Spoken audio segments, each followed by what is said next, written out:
Alice's encounter with Humpty Dumpty in Through the Looking Glass and What Alice Found There is not a casual event, but an existential paradox carefully orchestrated by Lewis Carroll. It's interesting to note that Humpty Dumpty was used in the 17th century as a term to refer to drunkards, to alcoholics who had reached an irreversible state of deterioration. Alice magically arrives in the looking-glass world, finding an opportunity to undertake a journey styled as a game of chess. She begins as a pawn and attempts to reach the 8th rank to be crowned queen. As Alice advances across the board, she meets characters whose interactions dismantle the foundations of her identity through logic, knowledge, and language.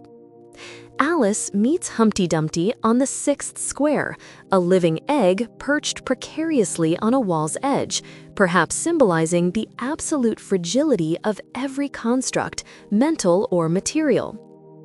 Their conversation is the focal point of Carroll's critique of linguistic convention.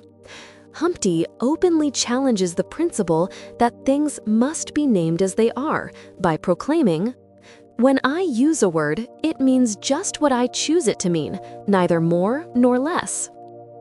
This act is not merely a logical game, but an attempted linguistic tyranny.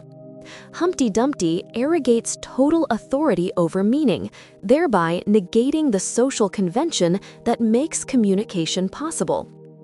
This manipulation of language is reflected in the everyday world through euphemism, such as a salesperson calling a small house cozy, where the word is used as a tool of power to manipulate perception rather than to express objective truth.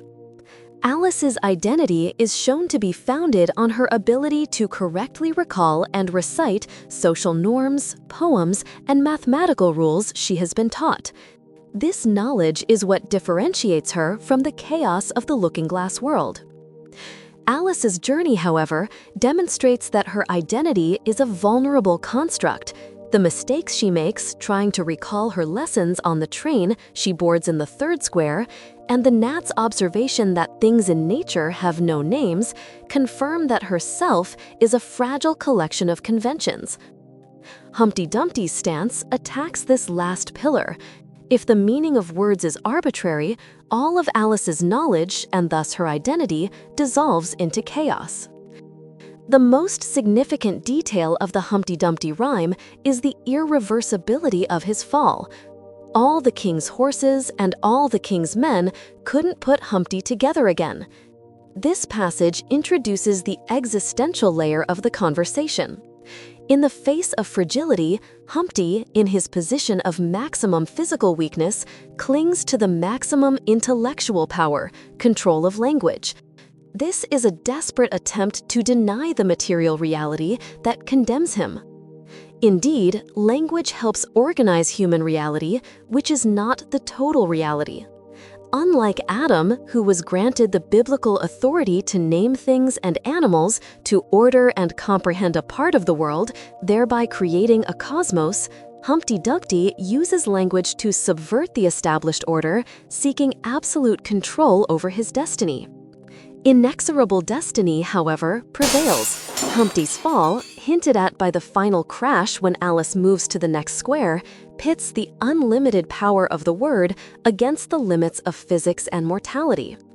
It demonstrates that there are losses and destructions, like death or disintegration, that no power, not even that of redemptive language, which sometimes works, can undo. The chaos of the looking-glass world, culminating in the fall of Humpty Dumpty's linguistic ego, offers Alice a profound philosophical lesson, closely related to the Buddhist teachings of non-permanence, Anicca, and non-self, Anatta. The dream world proves that the identity Alice clings to is a mere illusion and a set of transient conventions. The destruction of the ego, Humpty's fall, is an invitation to liberation. However, Alice wastes this teaching. Instead of accepting chaos and the dissolution of her identity as an existential truth, she dedicates herself to reasserting her conventional self so she can wake up and escape to her world of known order. The encounter with Humpty Dumpty, therefore, does not destroy her, it challenges her, forcing her to confront the fragility of the word as her only anchor in reality. Have you had the chance to read this book? What was your experience like? Please comment and subscribe.